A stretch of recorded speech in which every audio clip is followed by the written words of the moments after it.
One. Good evening, staff, community. Okay, we're going to start our meeting We are going to start our meeting now at at 6:33. roll call. Roll call, please. Edgecombe, Here. Franklin, Johnson, Morton, Phillips, Scott, and Williams. Here. If everyone will please stand for the Pledge of Allegiance. I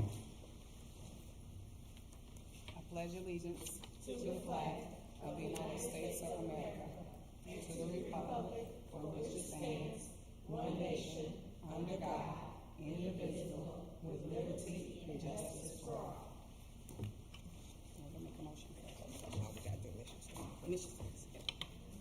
Mission statement, please.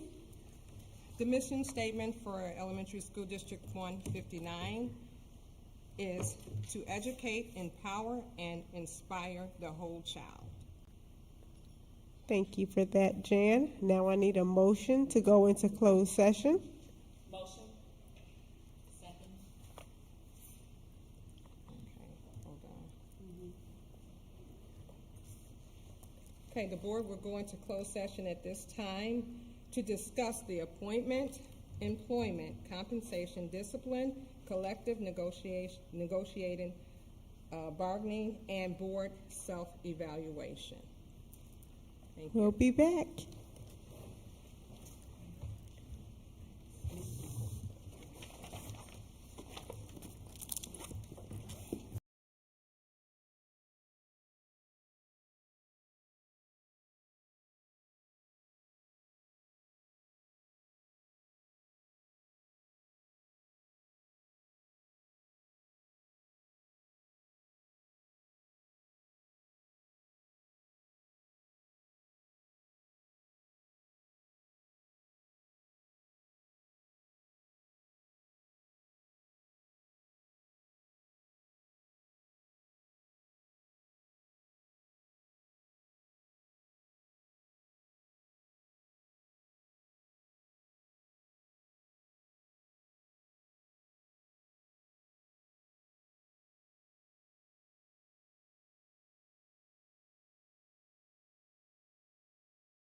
evening, everyone. Thank you so much. As you noticed, we did have a new process where we did our committee of the whole from 6 to 7:30, and we started. Six closed session 6:30 to 7:30, and we're opening it back up for our Board of Education meeting. Today we will be going back into closed session to deliberate on a few more items, just to make sure we're making the best decision for the district. So at this time, I make a motion to go. So we're in open session at this time. We will go over the Board of Education report. The Board of Education report this weekend, we did, Saturday, we did have a Board of Education retreat, whereas the board, we spent some time with leaders, previous superintendents. Basically what we were trying to do, or what we will be continuing to do, is just having plannings for the Board of Education where we strategically go over our policies, we set goals, and we align our priorities with the school district. Our retreats provide an opportunity for us to do more team bonding and fostering better communication amongst the board as we try to enhance our relationship with our current superintendent. Our retreats allow for us to do some very detailed brainstorming. We had innovative ideas, and we were trying to pretty much find solutions when it comes to increasing the culture in our district. So we did have an amazing time. Our next goal as a board is to include our superintendent, as our retreat only included the board, the 7 of us, so that we can get to know one another. So that now we will be adding on our superintendent so that we can have our core values and make sure that we are student-centered for the elementary school district 159. We believe in transparency, we believe in focusing on the students, and we also believe in our staff, our teachers, our support staff, and many more. So we did have an amazing time. I asked each board member to pretty much, for today, just give one takeaway that we learned on Saturday, which I feel wasn't not even enough time for us, but we did learn a lot. I'll start first. My biggest takeaway was learning that we all actually have the same goal in mind. Being that we are a new board of 7 with 2 new board members, we are heavily devoted into improving our test scores, improving our being student-centered, especially as being driven by our test scores and many more. So my takeaway was pretty much just having that team bonding to understand that we believe in the same thing. I'll start over with Mrs. Franklin and make our way back down to the additional board members. My takeaway was that the concerns were the same as they were a couple of years ago, which means that we need to make strides towards, what is the word that you use, Mr. Williams, execution. And so we are concerned about culture and climate, still concerned about culture and climate. We are concerned about scores, still concerned about scores. We're concerned about teacher retention, still concerned about teacher retention, which means we have some work to do. So my takeaway is that we as a board all agreed on the same thing. I think it was one of the most productive meetings that I've ever been a part of. And so we got some work to do, and we're ready to do it. Ms. Anchko?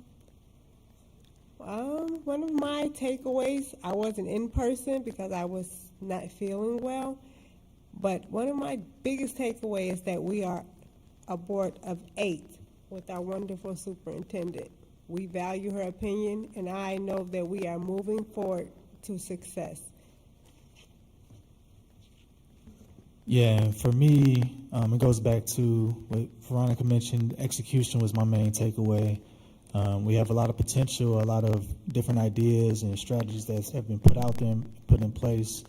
And I think our priority now is focusing on how we execute towards the goals and the standards that we put in place for the district. So that was my main takeaway. My main takeaway, just like everyone else has said, focusing on the culture and climate of our buildings so we can have the best environments for our students. The retention of our staff is very important. And again, it's just about we have these goals, but we've got to see some action. And it starts with us, and we're a team of 8. Thank you. Team of 8. So at this time, that concludes our Board of Education report, and I'll turn it over to Dr. Brunson for her superintendent's report. All right, good evening, everyone. Thank you. So some of the informational items I'm going to go over. We don't forget that on Saturday we have our Unity in the Community. With the parade, will start at Woodgate at 9:30, and then we will walk. I feel like we're doing a Million Man March. We'll be moving from Woodgate to Colin Powell, and then we will have a great time. There will be some great activities for our children and families, an opportunity to meet, and greet and really think about the promise of the new school year. So please come out. The weather actually looks like it's going to agree with us at this point. So we are so excited that we have the state superintendent, Tony Sanders. He will be here August 31st. It is a big deal for the state superintendent to come out to our district. I invited him to come specifically to see our STEM center because we have to be very proud of what we have created. And it is in its infancy, but what we know is that minority students don't get these opportunities that we're providing them. They only make up in the STEM field 7 to 9% of the entire STEM field are minority adults. So that means that in order for us to make this a reality for our students, we have to start at early ages. So he's going to be here with his team. They're going to be here from 9 until 10:30. They'll come in to meet students. They'll come in to see the STEM Center, work on some activities. We will have actually 2 of Colin Powell students that will interview him and get an opportunity to see what he believes is the future of education. So that's a very big deal. So that's August 31st. At the Committee of the Whole, we did talk about looking at our strategic plan. That's our next item. The strategic plan that we have now started in 2019, and it technically expired in 2023. However, what we're going to do is look at the strategic plan and see where we are. What is the progress? What have we achieved? What is still areas of growth for us as a district, and then make sure that we have plans in place to execute those actual plans. So there's something new that I want to talk about. The new for all districts, and this started with the former state superintendent. One of the requirements that we have on our school report card starting this school year, it is called the equity continuum. I'm going to read the statement just so for accuracy's sake. The equity continuum, journey continuum is an informational tool to help districts view their data through the lens of equity. The tool analyzes 25 district-specific metrics to help districts identify their gaps in the students' access to opportunities, resources, and supports. While school districts will have access to all underlying data metrics, the Illinois School Report Card will display only the district's steps along the continuum. Step 1 would be large gaps to step 4, which will be minimum gaps. The 3 areas that the equity continuum will be focusing on are student learning, learning conditions, and elevating educators. And we have to consider how we're going to address our equity issues, and it will protect the students' privacy and use data dating back from 2018 until now. So it will give us an overview of where exactly our equity issues lie, which subgroups of students, and then areas of growth that we have.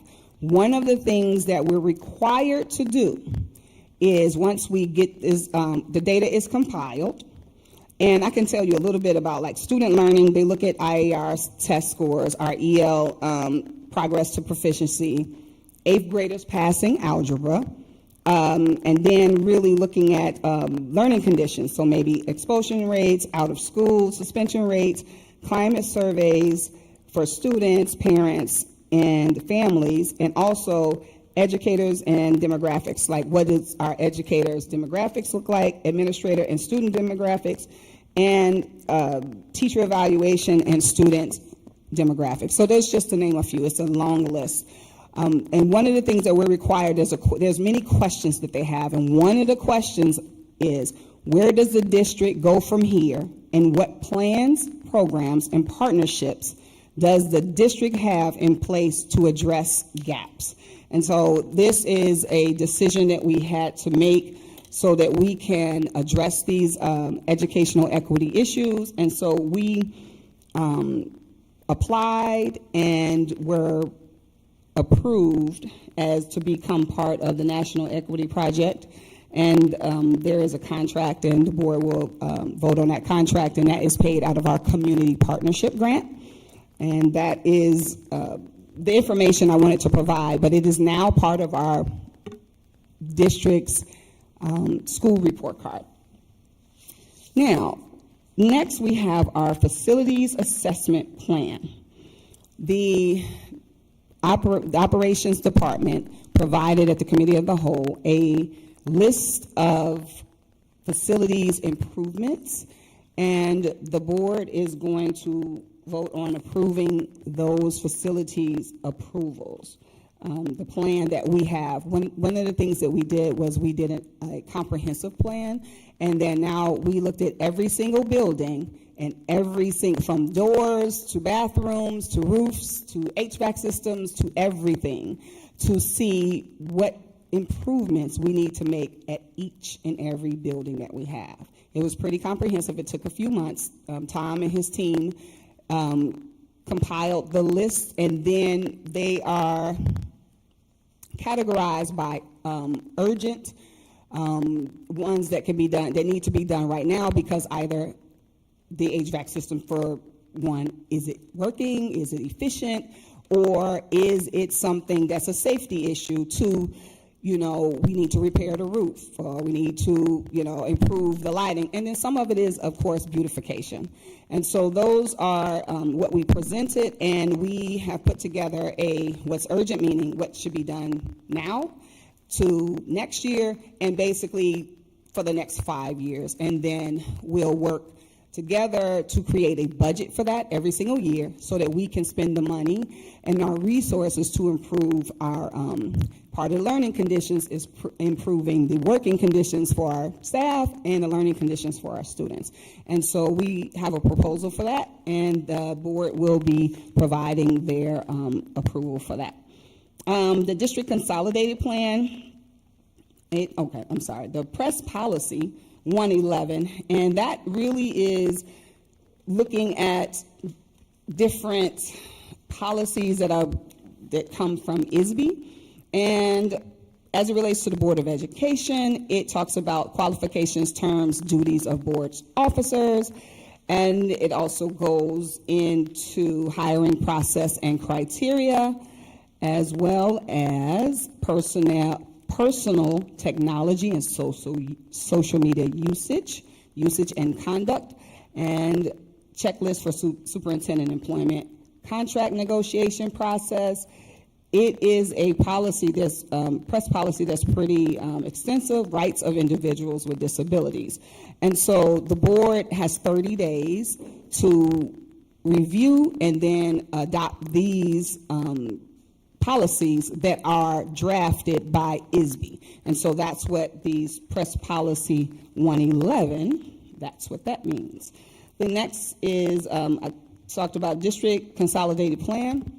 The district consolidated plan consists of looking at all of the different grants that we have, like Title I, Title II, things like professional development. We have to have money set aside to provide professional development for our fantastic teachers and staff.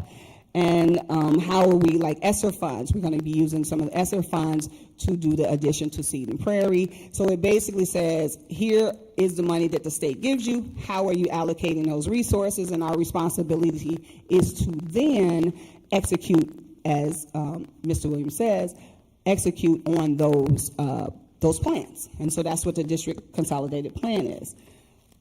The next one is the intergovernmental agreement between the Board of Education, ESD 159, and the Village of Richton Park.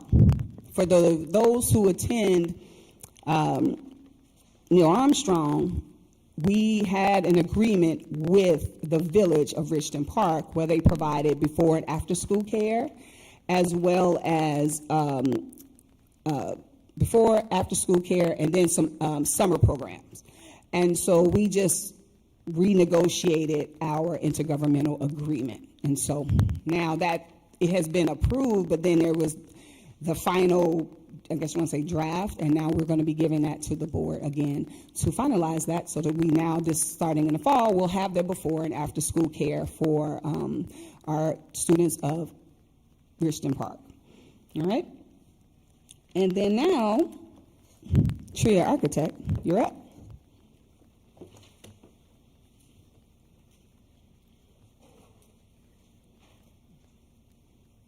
Good evening, Board of Education. Good evening. So tonight is for the Seed and Prairie construction update. So we had bids received, let me get the exact date, on July 27th. We had a lot of interest. We had 10 contractors bidding the job, which is really impressive. 7 bids were received. We went through the review of the low bidders. Chicago Heights Construction, which is relatively local to the area, has a lot of experience. Mr. Dan Bergen is the president of Chicago Heights Construction, is here tonight as well. So they were the low parent bidder. So we reviewed them, gave a recommendation to the school board, and recommending them for the Seed and Prairie job. All right. Good. Questions? When will they be able to start? If the board approves it tonight, a letter of intent will go out tomorrow, and then we'll start pre-construction planning, and then they can probably break ground as soon as possible. And as soon as they get organized, they will shop drawings and stuff like that, but we want to get it into the ground as fast as we can before winter. Okay, thank you. We've been waiting long and hard for that. It's an exciting project. I mean, as exciting as this building is, I think it's going to be a great addition to that building as well, and just change it. I'm very excited about it. I know our packet said it'd be complete by August of next year. Yeah, August 16th, 2024. Okay. Thank you. All right, thank you, Tom. The next up, we have human resource updates. There were, at the last committee of the whole, there were some retention and incentives that were presented, and then the board will, when we come back from closed session, the board will make their decision as to what we're going to do as far as moving forward. Because, as they said, these are top priorities, making sure that our teachers are paid fairly, but also making sure that we are retaining those who are employed by us. So next we have, so bid awards, we did that. And then now, Mrs. Owens.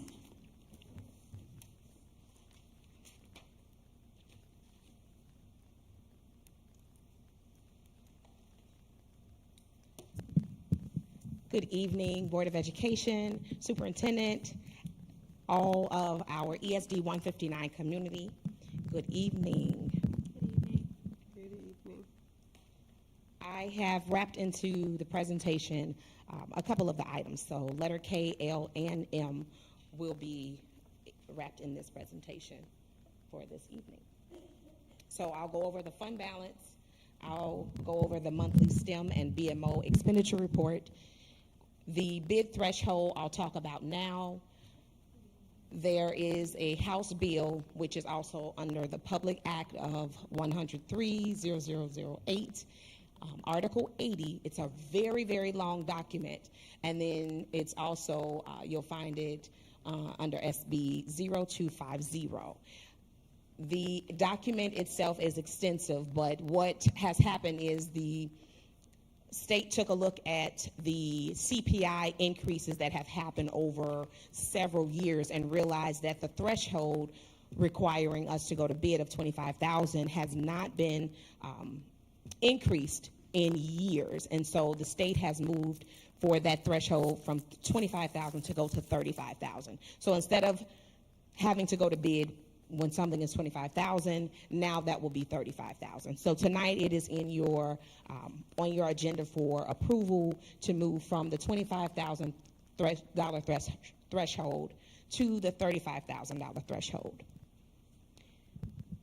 Then I'll also go over a little bit more in detail the bid awards, and then we'll go over the tentative FY24 tentative budget.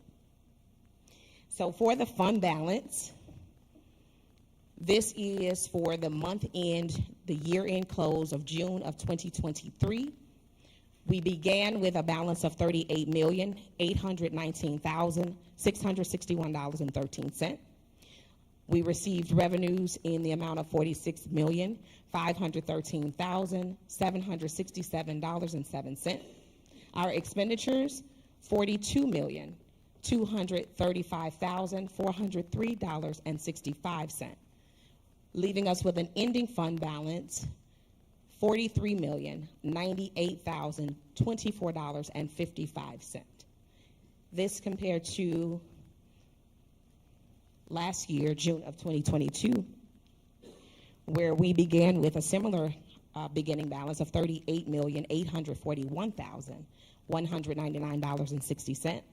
Our revenues were $41,671,794.48, and our expenditures were $41,722,871.95, an almost break-even amount. And therefore, our ending balance was $38,790,122.13. Any questions regarding the fund balance? No. Very well. STEM expenditure report. The link is embedded if you wanted to just, delve in and see some line-by-line material. But there has been no change as of the last meeting we had in June. The reason being is we still have 2 change orders that are on the table that we can talk about during closed session. But once those are finalized, then we'll be in our final payment and know the actual final cost of the STEM project. But there has been no change. So if you want me to, I can read through those numbers all over again, if that's what the board would like. Okay? No, thank you. Okay. Very well. As far as our BMO purchases, I wanted to make sure that I included, so in your packet, I want to first apologize. I had to get you some data, and the data was not finished. There was more things that came in after Friday, and so now I want to make sure that you have it in your packet now. This link will be on your board docs, but the July and this meeting data. And so for the July board meeting, had we had that meeting, you would see that there was $9,724.39, of which these expenditures are also on the board payables report. So it's not in addition to the board the report, it's just an itemized breakdown of what's actually on the district card. Any questions regarding this BMO for July? Okay. And then this is for, well, this one is for July. The other one, I'm sorry, was for this board meeting. So we have $15,349.92. And this was the actual one for the previous month. But I wanted to make sure that you had both of these in your packet so that you still have it for review. Any questions regarding this BMO expenditure report? Okay, very well. The bid award recommendations. So in your packet, you have the letter of recommendation from TRIA for the Seton Prairie edition. You also have the bid tally sheet. That bid tally sheet will let you know every company that put their bid in and how much it was. And then you'll also have the bid sign-in sheet to let you know everyone that actually attended the meeting and signed in. And so for this evening, there is a company that has been put forward as the lowest, most responsible bidder, and that is the Chicago Heights Company, as Tom alluded to. And so should the board approve that project, once we go through the tentative budget, those dollars are factored in for this project. And then also we have the site work, which is the concrete and the asphalt repair for Maria Yates and Neil Armstrong. And again, you have the letter of recommendation, that is the LOR, the bid tally sheet, and the bid sign-in sheet. So in this document that you have the ability to click on those links and pull up those actual documents so you can see them and refer back to them as you need to. Are there any questions regarding the bid award recommendations at this time? Very well. Now we'll go into the FY24 tentative budget. The timetable, August 11th, is when the tentative budget will go on display at the district office, and the notice of the public hearing will be sent out as well. And the public hearing is actually scheduled for September 20th, 2023, and it will be in the newspaper of general circulation. Tonight, August 9th, the board will approve the tentative budget and remind the community, and I'm your reminder for the community, that the public hearing is on the budget for September 20th, 2022, so that if there are any questions regarding the budget, that would be the time and the date to come and speak on the budget. Just to 23. We know what it is. Sorry. And then for all of the dates, it should be 2023. September 20th, 2023, the district will hold that public hearing. Prior to October 20th of 2023, the approved budget will be filed with Cook County as well as the Illinois State Board of Education. Are there any questions regarding the timetable? Very well. So there are some major assumptions regarding the revenues, and I want to go through those. So I'm not sure if you received notification yet, but Cook County will be late again with the installments this year, as they have provided information saying that they will be late. What that means for us is that normally the installment is due August 1st, but we won't have those revenues in because the bills won't come out. And so that means late revenues that the district will receive, not just our district, but all the districts in the county will receive those taxes late because they will collect those late. The evidence-based funding dollars will provide a base funding minimum of $7,580,000 this year versus last year's $6,200,500. And this amount includes the property tax relief grant funds of $1,380,000. The other assumption is that local revenues are expected to increase and be increased as a result of the CPI. And so we know we experienced CPI of about 7% during the end of December of 2021. And then again in December of 2022, it was about 6.1%. And so right now we're still on the high end. So once we get closer to December, we'll have a better picture of what CPI will be. This is not the norm. Usually CPI is well under the 5%. But considering the conditions of our economy, CPI has been increased, and therefore there are increases on the local revenues as well. The district will also receive an estimated $23,151 in the CARES dollars. That's the remainder that we have. Then we also have $151,000 remaining for ESSER 2 to be received, and also $3,239,974 in ESSER 3 that we still have available to receive.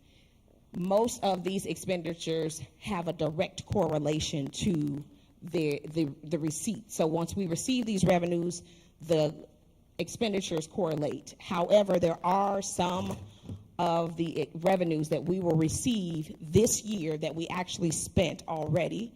And so it'll look like we received money and there's no expenditure attached to it. That's because the expenditure, if it came during the month of June, we won't receive the money until, July. And so that's why you'll see that. And then last but not least, the district will receive up to $2,020,664 from Amazon pursuant to the agreement. Are there any questions regarding these assumptions? Major assumptions for expenses. The budget depicts costs for necessary facility maintenance projects such as HVAC system replacements and AC repair and replacements across multiple buildings, and that's based on our facilities assessment plan. And it estimates for this year about $5.66 million for those major repairs and updates. Salary increase and incentive proposal is also an assumption in this budget presentation, and it estimates $1.4 million. Capital expenses for major projects such as Seton Prairie Addition and the site project for Maria Yates and Neil Armstrong estimated at $4 million. And there are other expenses that will increase at approximately the rate of inflation. So when we purchase the supplies and the materials and things of that nature, those costs have increased along with the CPI. Are there any questions regarding the major assumptions for the expenses? Not regarding that, but Lux Leaf, I think it's what it's called, the new dispensary. Do you know when we'll start receiving tax funds from them?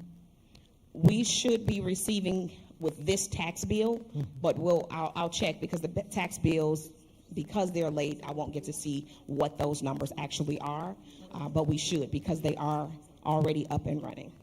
Okay, you don't have an approximate on that? No, not. On no. the date of the funds? No, how much? No, I Okay, don't. thank you. So this is a breakdown of the total budget by fund, and it includes the capital expenditures. So this is just the estimated picture, with our beginning balance being $43,098,025, and that's what I just showed in our fund balance. So our ending fund balance for 23 is now our beginning fund balance for FY24. The estimated revenues are, we have $48,951,818 that we're estimating to receive. In expenditures, we anticipate spending about 45 million. This is without the major projects, and you'll see in the end where I show that, with an estimated ending balance of $46,618,464. This compared to FY23, where our beginning balance was 38 million, revenues at 48, expenditures at 45 million, and an ending fund balance at 41 million.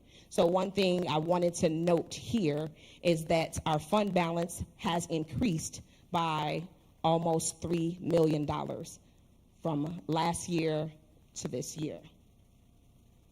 And when I speak of last year, I mean the close of FY22 and the close of FY23.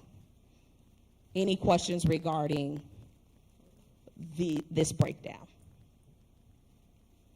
So here, the tentative budget, the main thing I wanted to show here is that, and this is what will be on display for community members or whoever to come and take a look at. It will sit on the front desk. But to show the ESSER funds, we estimated, I showed the itemized, but here we're looking at roughly $3,414,125, and that is in blue. That $1.9 million is allocated for our Seton Prairie addition that we anticipate depleting this year. We have until the end of this school year to use those funds, and so we will do. We are on a roll with this project to get this done, so we can have a wonderful addition to our Seton Prairie building. But here, the column to your right, total for the total revenues. Once again, we estimate $48,951,818. With these projects of about $5.66 million added to our spending, as well as what has been included, was just a look, so we'll see what we would be, where we would be should we do the incentive proposal. we would spend $54,842,490 with an estimated ending fund balance of $37,207,353. And so with that proposal of the facilities assessment work for this year and the incentive, our district would still be in a very, very good position. We would, in this situation, be able to spend the dollars necessary for our facilities and use our fund balance to do so. And so just to kind of understand, for those that may not, in order for us to spend the money that is in our fund balance, we must first deficit spend. So the money that you receive, for example, your work check, if it's $100, I hope it's not, but if it's $100, and your bill is $50, in order for you to spend that savings of $1 million, you need to spend more than that 50 to touch it. And so that is how our fund balance process works. So in order to spend the proceeds, the money that we have, we need to deficit spend in that year so that we can go in and grab that to use it. Does that make sense? Are there any questions regarding the tentative budget for FY24? Does that take into consideration all of the capital projects that we've been discussing over the past few months? You said all of them. Asphalt, Seed and Prairie, Yes, everything this is in there. includes all of those projects. Yes, yes, but only for the 2 schools for this year. So it includes 2 schools for this year and the AC for 2 schools this year, as well as the maintenance projects that are, those smaller jobs that we can do in-house. It also includes, like I said, the asphalt and, am I missing The any? office Dr. at Colin Powell. The office at Colin Powell, yes. And though this may not be your scope of responsibility, the air conditioning system at Woodgate, I know we're going for a new replacement, but is there something that we're going to do to give them some relief now? So we had this, go ahead, Dr. McCoy. I'll let Dr. McCoy. All right, so we had Precision come out, which is a company that we work with in relation to managing the HVAC systems. So they did an emergency repair job over at Woodgate. I have to follow up. I'll follow up again tomorrow to see and check in with that team and see how they're doing. But from my vantage point, everything is going okay now. Are there any further questions regarding the tentative budget for FY24? This concludes my report. Thank you. Thank you. We're gonna have Mr. Butler. He's going to, at the committee of the whole, he gave a proposal, and we're gonna have him go over the summary of the proposal once again. And I just wanted you to go up just so that those who weren't at the committee of the whole can hear the presentation. So that's why I asked you to come back up. Oh, no problem. Absolutely. Good evening, everyone. So once again, I just wanted to just briefly kind of go over the different incentives and programs that we wanted to offer for our staff. And so I'll start with the sign-on bonus. So it's important that we historically had a lot of positions that were difficult to fill. And so we came up with the idea to attract the best and brightest for our students, to make sure that they were in the classrooms and our students and our community have the best teachers in front of them. And so that was the basis for the sign-on bonus, and we separated the tiers of the amount just based on how the different positions, whether it was K through 5 or middle school. And then we also looked at teachers who had a high school endorsement, foreign language, and then for our special needs, that included special education, math, science, ESL, technology. And so that was the basis for that first program. Was there any questions on that one? Okay. All right, and then the second program was the retention bonus. So it's important, obviously, that we want to continue to attract the best teachers, the best educators for our students, because our children deserve that. But we also want to make sure that we keep the bedrock of our educational system at 159 intact by taking care of our teachers who have been through the pandemic, who have weathered so many different storms, and historically, teachers have been underpaid for many, many years. And so to try to address this in one way, but we have many different ways that we're going to try to tackle this. We had the retention bonus for our teachers recommended, and that was differentiated based on the years of service for our teachers. Any questions on that? Okay. And then lastly, the tuition reimbursement. So this is really just an expansion of the Grow Your Own program. Right now, currently, someone who wants to be a teacher, they can go back to school and still keep their benefits, which we know is very, very expensive, to kind of help mitigate that financial barrier to going back to school. And so as an expansion of this, we wanted to just make our offerings even more robust. And so for 25 teachers, every year, based on who applies, it would be $600 per credit hour to a maximum of $3,000 for each fiscal year. And so that would take care of the credit hour costs. So teachers can go back to school, they can continue to refine their craft. You have to stay with us for how long? Minimum of 2 years. And then we didn't want to forget our custodial and building grounds staff. They play a very, very important role. And so it will be capped at 10 employees per fiscal year, and that will be $1,500 to pay for any maintenance or mechanical certifications that will build their professional, capacity. And the hope was that by having buildings and grounds workers who are HVAC certified, electrical technician certified, some of the repairs and the updates we need in our building, we can help mitigate some of those costs by having trained staff in those areas. Any questions? Did you say the 25 capped at 3,000, that's for teachers? Did you say? Staff.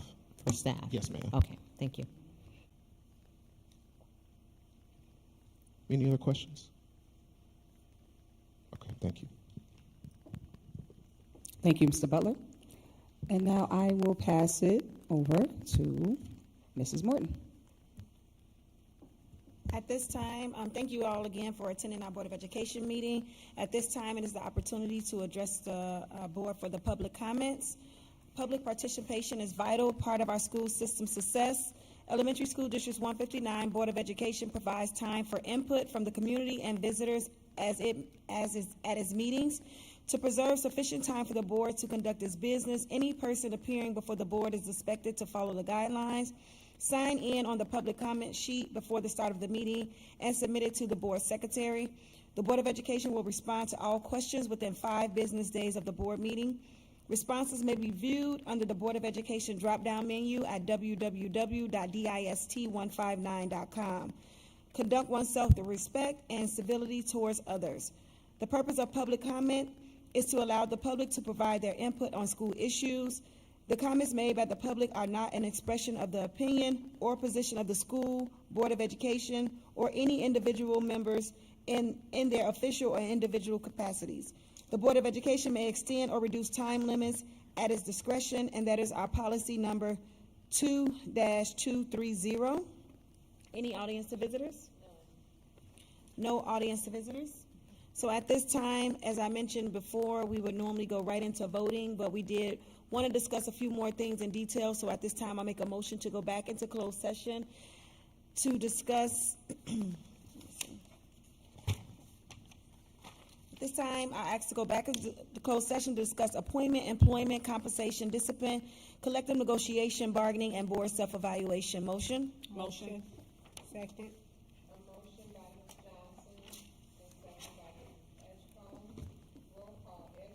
Yes. Yes. Yes. Yes. Thank you again for attending tonight's board meeting. We will be out momentarily.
and vibrant.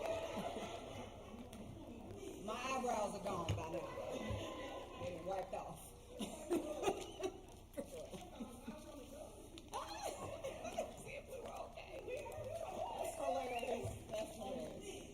I love y'all. That's so funny.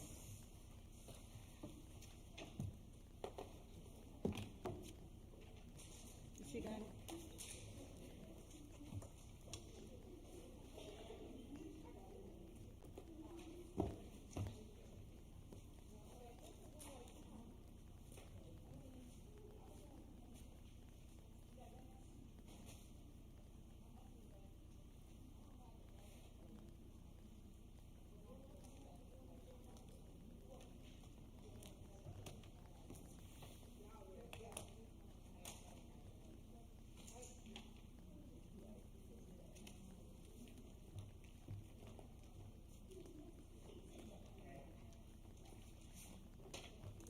I'm sorry, I'm not gonna sit there. I'm not gonna sit there.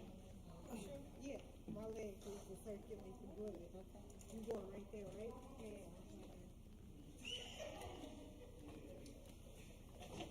All right, thank you all so much for waiting. We're already in open session, so we're just gonna go ahead and approve our motion agenda. I'll make a motion to approve the open and closed session minutes meeting for board meeting on June 14, 2023, and our special meeting minutes for June 6, 2023. Motion to approve the accounts payable and payroll as follows. Payroll for June 5th, 2023, $996,819.15. Payroll for June 15, 2023, $961,665.69. Payroll for June 30th, 2023, $2,435,419.04. Payroll for July 13th, $307,817.20. Payroll for July 27, 2023, $366,120.33. Accounts payables through July 2023, $1,499,612.57. And Mrs. Owens, there is not a payables through. Okay, so accounts payables through June 2023 for the amount that was in our board docs. Approval of policy number 111, final read. Approval of the consolidated district plan. Approval of the human resources incentives, the retention, the tuition reimbursement, and the supplemental only. Approval of the threshold bid increase of $35,000. Approval of the intergovernmental agreement. No, that one would be pulled to the side. Approval of 13, approval of facilities assessment plan, and approval of the National Equity Project Contract, ISBE. Motion to approve. Motion. Motion by Edgecombe, Second. second by Ms. Johnson. Roll call, Edgecombe. Yes. Franklin. Yes. Johnson. Yes. Morton. Yes. Phillips. Scott. Williams. Yes.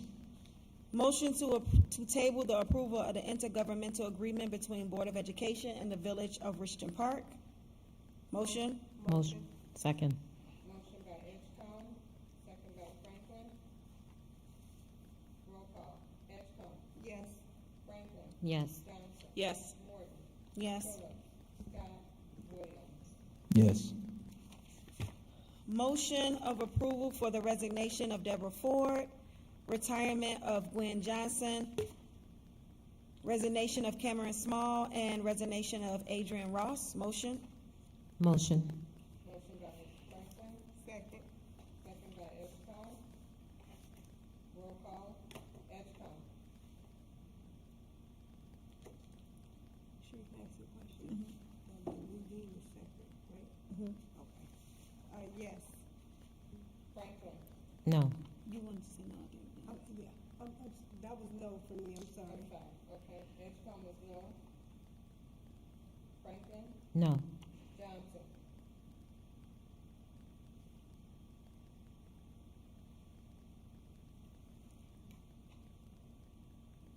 Did you need it broken down more?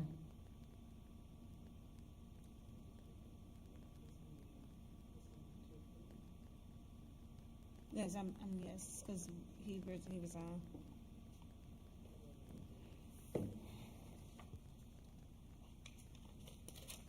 No. Okay. Yes. Phillips, Scott, Williams. Yes.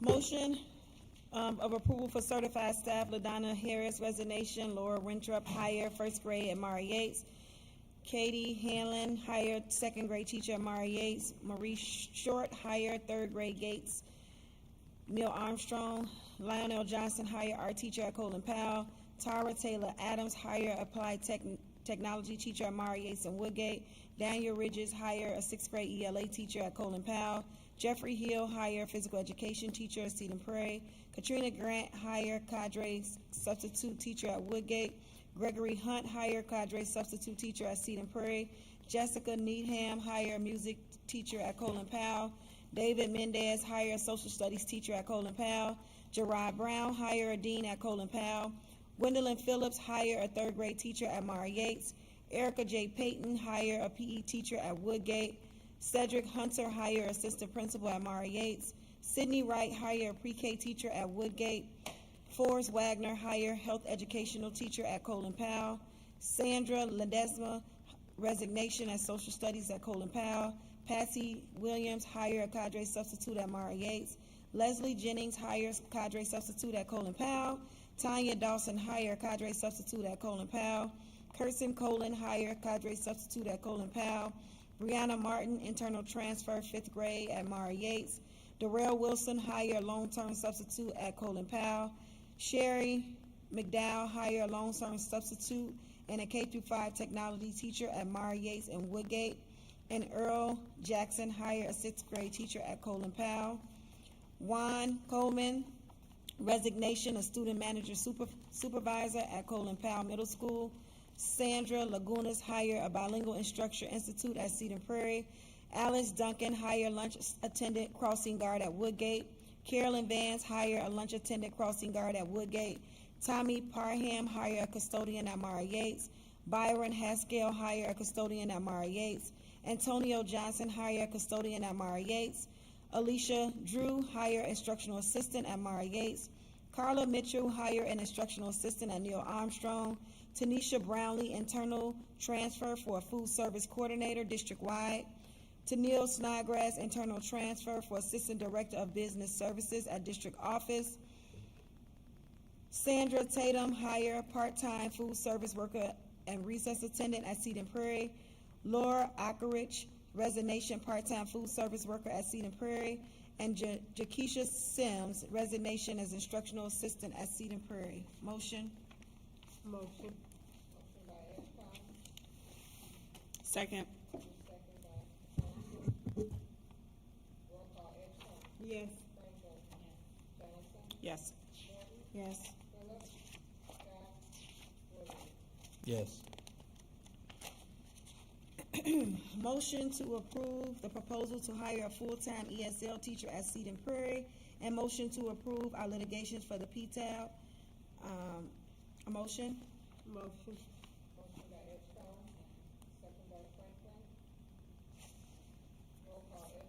Yes. Yes. Yes. Yes. Motion to adjourn? Second.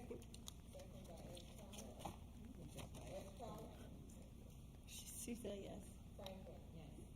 Yes. Yes. Yes. Thank you all again so much for joining our Board of Education meeting tonight. We look forward to having you at our next Committee of the Whole meeting, and this Saturday, August 12th. We will also have a Board of Education table out there where you will be able to meet and greet with the Board of Education, so look forward to seeing you this weekend. Have a blessed evening.